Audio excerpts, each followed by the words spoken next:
Narito na ang mga balita mula sa iba't ibang panig ng mundo. Ito ang Eagle News International Filipino Edition. Sa ulo ng ating mga balita. US Democrats nagsabing malakas ang kanilang impeachment case laban kay President Donald Trump para mapatalsik sa kanyang pwesto. Democrat Kamala Harris umatras na sa pagtakbo sa pagkapangulo ng Amerika. French engineer patay sa pamamaril sa Colombia. Panukalang batas na naglalayong patawan ng sanctions ang mga senior Chinese officials pasado na sa US House of Representatives.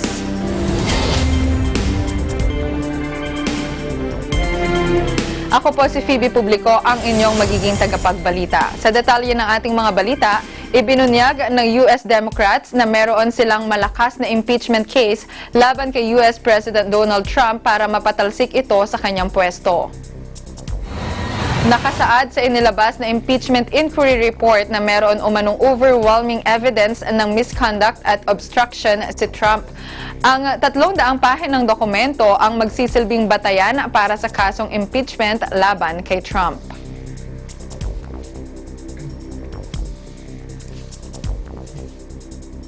Samantala, nagbigay ng reaksyon ng mga mambabatas ng House Intelligence Committee sa report ng panel kaugnay sa impeachment inquiry laban kay US President Donald Trump.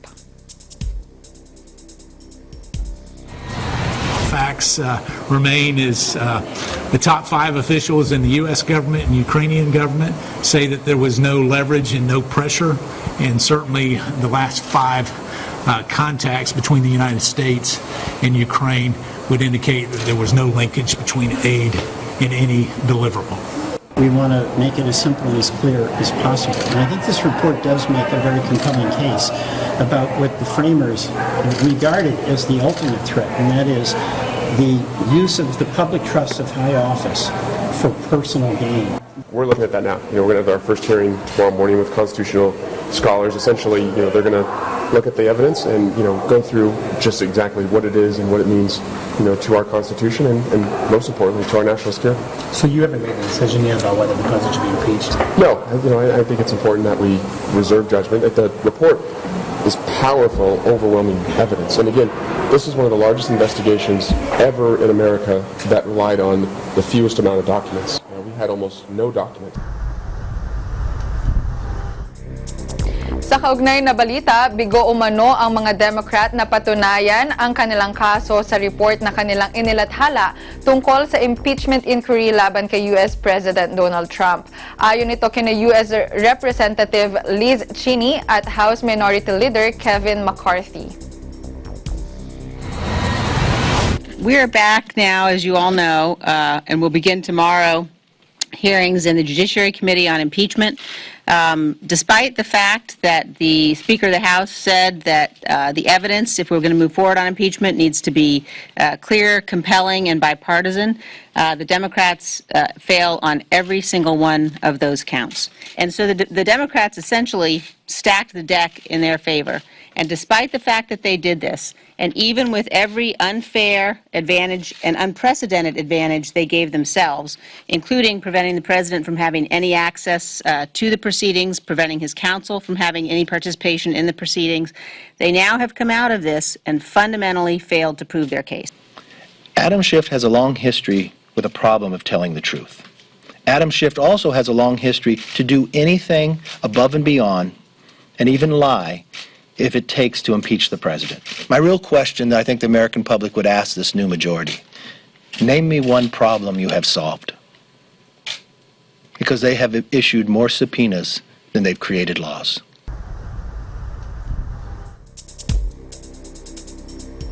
Inanunsyo ni Democrat Kamala Harris na tatapusin na nito ang kanyang 2020 White House bid. Pag-amin ni Harris, ang kanyang kampanya sa pagka-presidente ay walang financial resources at hindi na dapat ipagpatuloy pa. Hindian niya siya bilyonaryo para mapondohan ang kanyang sariling kampanya.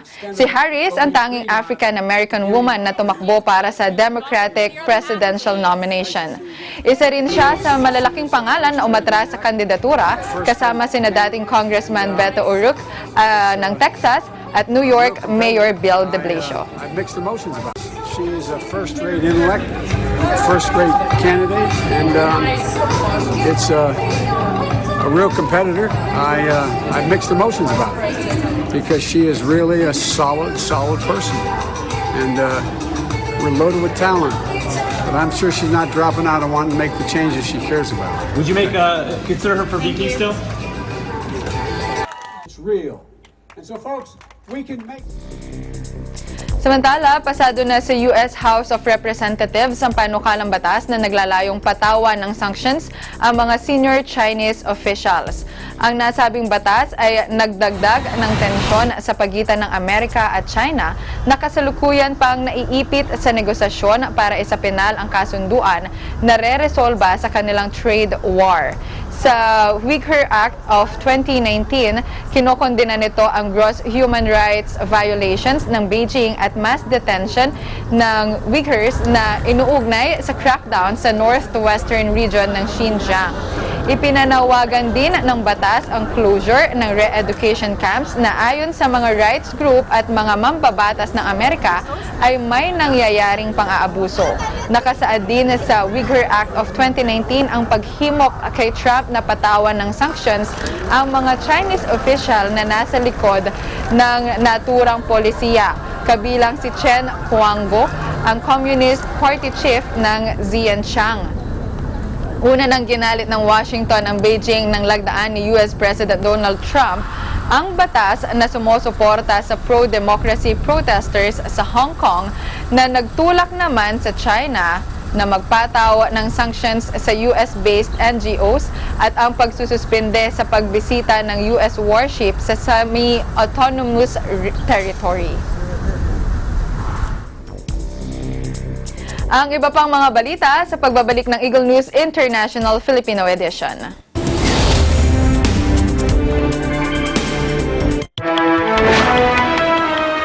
Ibinunyag ni Senador Richard Gordon na ang karamihan sa 12... Tamang impormasyon. Sabi ng senador, matindi ang pagkakadismaya ng Pangulo sa mga Patas. Hinimok naman ni Guevara ang mga DOJ officials and police na magdiwang. Wala nang isiningit na pork barrel sa panukalang budget para sa susunod na taon. We're very confident that this bill will pass. Tapat. Batay sa pinakahuling report, nakapasok na sa lalawigan ng Pangasinan ng mga karne ng baboy na kontaminado ng African Swine Fever. Tim Con walang aaksayang panahon bilang bagong head coach ng Gilas Pilipinas. Nakuha ni Juan J.M. Omboy ng Trackma Knights ang panalo labang kay Almerito Penentrado ng Trackma Warriors. Asuman nyo kabuuan ng mga balita ng Agila. Lunes hanggang Biyernes, alas 6 hanggang alas 7:30 ng gabi. At Mata ng Agila Weekend, Sabado, alas 6 hanggang alas 7 ng gabi. Dito sa himpilang naghahatid ng mga makabuluhang balita, edutainment, at isyong may kinalaman sa teknolohiya. Net 25. Agila Balita, Lunes hanggang Biyernes, alas 7:30 hanggang alas 8 ng umaga.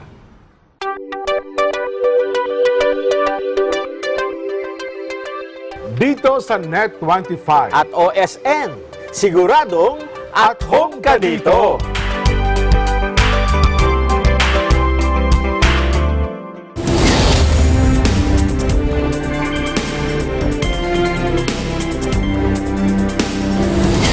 Sa iba pa ring top story, patay sa pamamaril ang isang French engineer sa Bogota, Colombia. Ayon sa mga otoridad, ang 45 taong gulang na biktima ay kalalabas lamang sa isang restaurant nang mangyari ang pamamaril sa Northern District ng Chapinero. Naganap ang krimen malapit lamang sa French Embassy.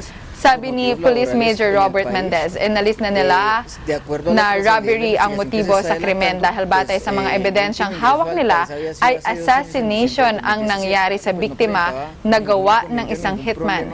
Hindi na isinapubliko ng French Embassy ang pagkakakilanlan ng biktima pero sinasabing nasa Bogota ito dahil sa work assignment. No, se descarta un hurto de acuerdo a las labores que se realizaron en el sector. Se manifiesta que pues, fue un caso de sicariato. Esa se encontraba hace 5 días por motivos laborales en el país.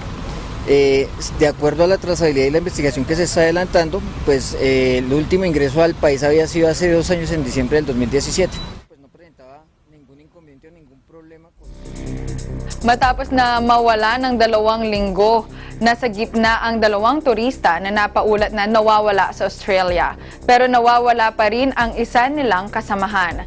November 19 nang lumabas ang 3 magkakaibigan para mag-explore malapit sa Alice Springs nang mabalahaw ang kanilang sasakyan sa ilog. Patuloy namang hinahanap ang isa pa nilang kasamahan. He has advised us, pastoralists that he had located water along the way. They got to the boundary fence, and at that stage he was still with Claire Hockridge.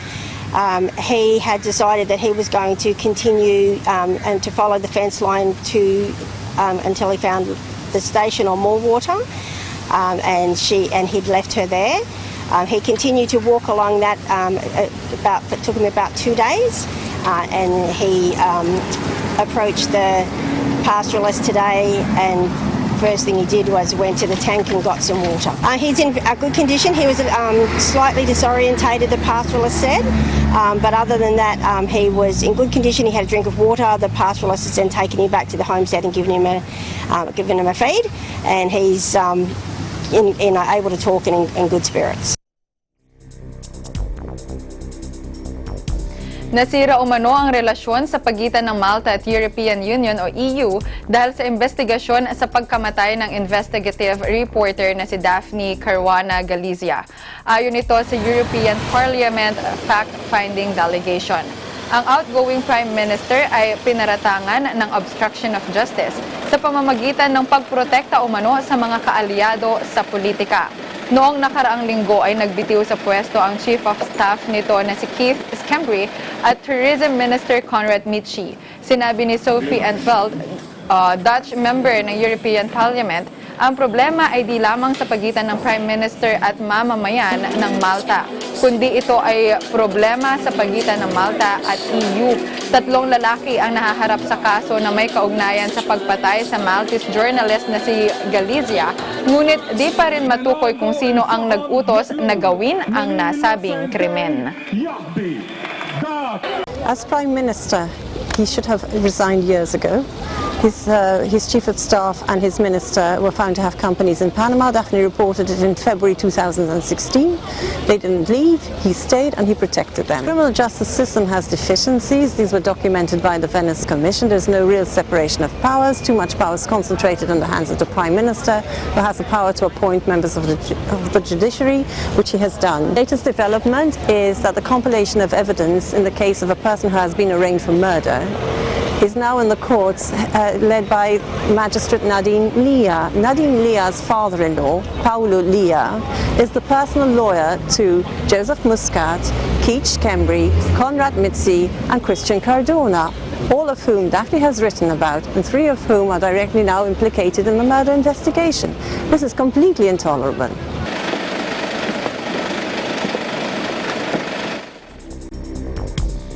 Sumang-ayon ng China na bayaran ang bagong nation stadium at library sa El Salvador. Bahagi ito ng infrastructure package na ipinangako ng China sa El Salvador matapos ang Taiwan switch. Nitong Martes ay nakipagkita si Chinese President Xi Jinping kay Salvadoran President Nayib Bukele sa kauna-unahang pagbisita ni Bukele sa Beijing magmula nang maupo siya sa pwesto noong summer. Sabi ni Bukele, pinagkalooban ni President Xi Jinping ang El Salvador ng malaki at modernong stadium na pangangasiwaan mismo ng kanilang gobyerno. Sa inilabas na joint statement ng dalawang bansa, sinabi ng Beijing na babayaran din nito ang pagpapatayo sa dalawang water supply projects, maging ang reconstruction at expansion ng Surf City Tourism Area at La Libertad Pier sa kahabaan ng coastline ng El Salvador. Nilagdaan din ng mga opisyal ang kasunduan sa economic cooperation at mga plano na pangasiwaan ng Chinese tourism sa El Salvador. August 2018 nang kilalanin ng El Salvador ang Beijing. Ang El Salvador ang pangatlong bansa na nag-abandona sa Taiwan kasunod ng Dominican Republic at Burkina Faso. Víctor Manuel Lagos, Viceministro de Relaciones Exteriores. Nangako ang mga leader na kabilang sa NATO ng pagkakaisa kasunod ng pagtatapos ng kanilang pagpupulong. Nanawagan si French President Emmanuel Macron na magkaroon ng panibagong strategic dialogue sa Moscow. Hiniling din ng opisyal na magpaliwanag sa kanilang isinagawang assault sa Kurdish forces at pagbili nito ng Russian S-400 air defense system. Matatandaang nagkaaberya ang NATO summit noong nakaraang taon matapos na hingin ni US President Donald Trump ang mas malakas na European defense.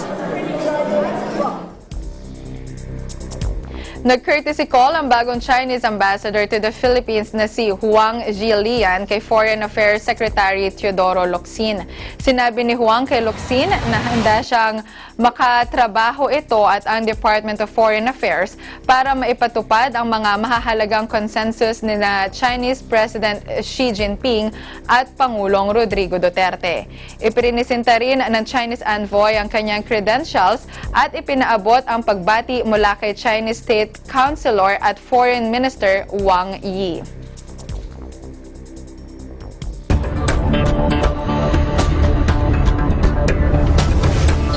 Naniniwala ang France na mayroon pang oras para mapigilan ang banta ni US President Donald Trump na patawan ng $2.4 billion na taripa ang kalakal ng France.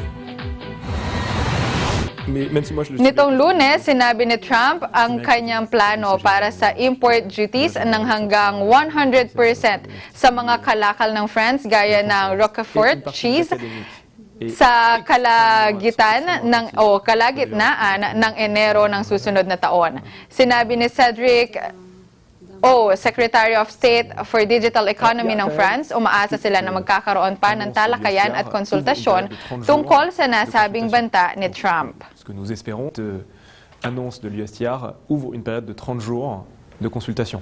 Donc, ce que nous espérons, c'est qu'il y a encore la place pour discuter, consulter, et que la messe n'est pas dite quelque part.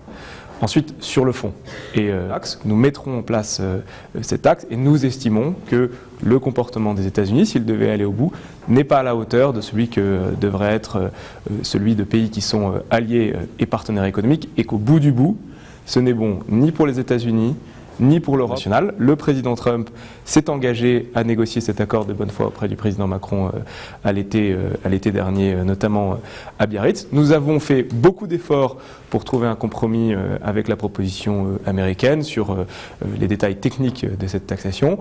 Il serait étonnant qu'aujourd'hui les Américains décident de se retirer de cette discussion multilatérale.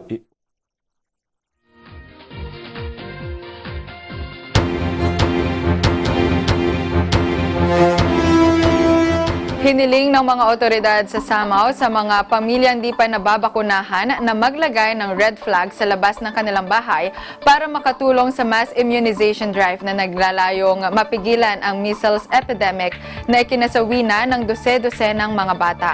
Ang pagbabakuna ay obligado sa ilalim ng state of emergency na ipinatupad noong nakaraang buwan.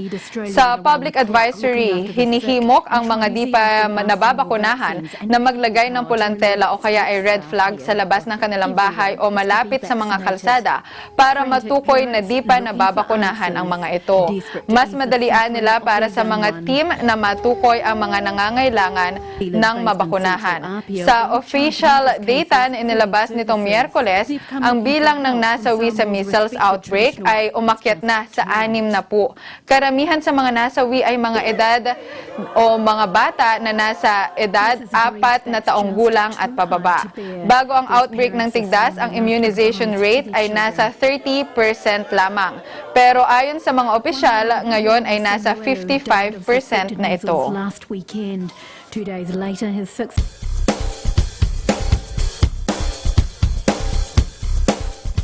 Nagbitiw sina Google co-founders Larry Page at Sergey Brin sa kanilang executive role sa parent company nito na Alphabet Incorporated.